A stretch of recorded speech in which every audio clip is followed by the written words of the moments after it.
All right, so let's talk about how to spice up these guide tone lines. If I take that original line, once again I have, oops, I'll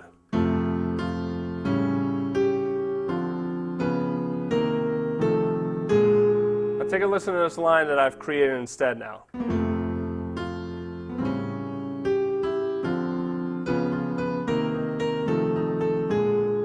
Now that's pretty cool. Now that starts to sound like some improvisation. Let's talk about how I came up with that. First of all, doing these quick little double chromatics. So that's a great line right there in the note. So let's say I just wanted to go from an F chord to a B flat to a C, all right?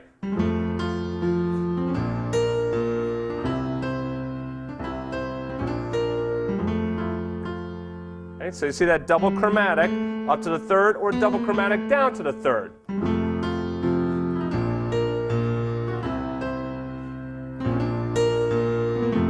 So you see how I can mix and mingle those, all right? So that's a great little trick right there. The double chromatic moving to the third.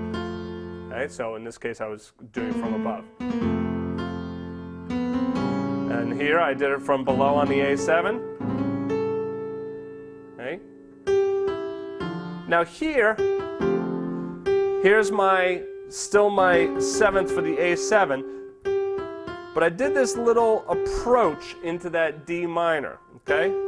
So here I have the seventh, still for A7, but then I did a half step below getting to the F of D minor, okay? So it's a whole above, half below approach to that F note. And now here, check this out. Just going to hold these down. What do you see? Third and seventh. Third and seventh of C minor. Seventh and third of F. So all I did was just play them as triplets.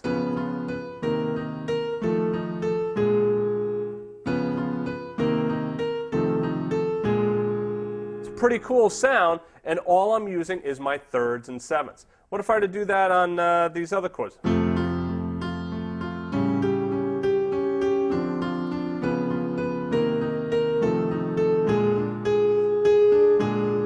Works, you know. I mean, obviously, if you overdo it, it's not going to sound that great, all right? But it's kind of a cool sound.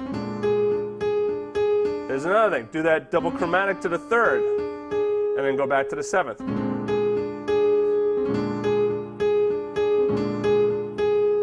That's kind of cool.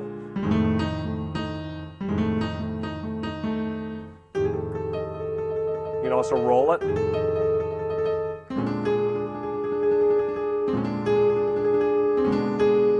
B diminish.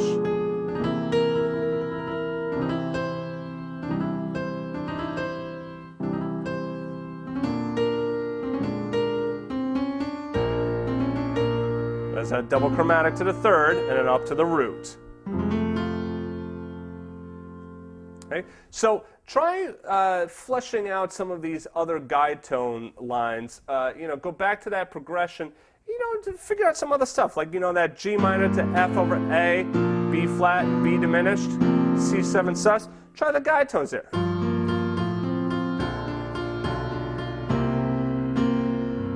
So playing triplets. You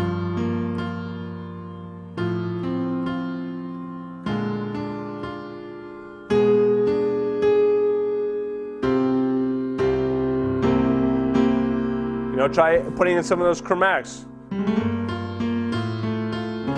That's right. I can do, yeah, that would work. Let's see. That's all right.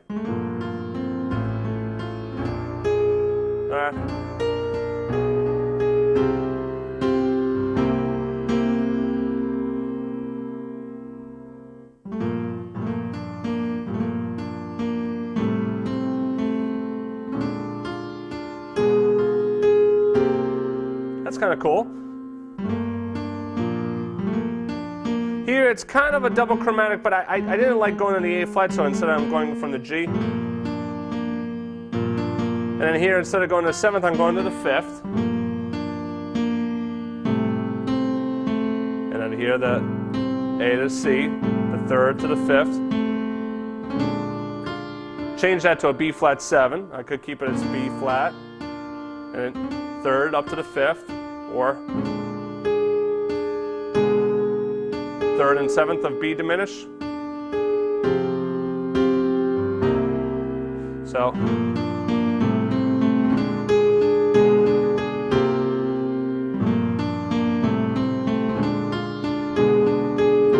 I actually like going to the third and the fifth on B flat.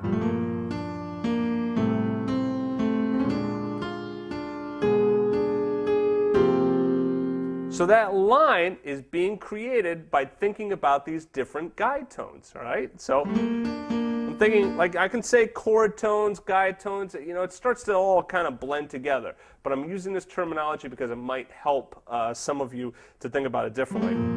So third to the fifth, right?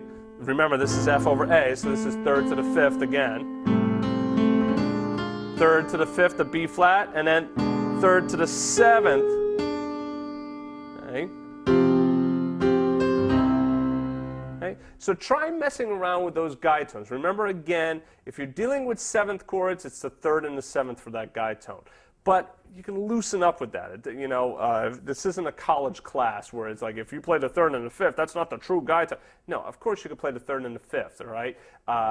It's not as prevalent of a guide tone or as strong as a guide tone as the seventh, all right? But in the case in which you have these triads, there is no seventh. So the third and the fifth is absolutely fine, okay? So have fun with that. And I got one more chapter for you and a nice little pentatonic lick that I want to show you. So see you in a second.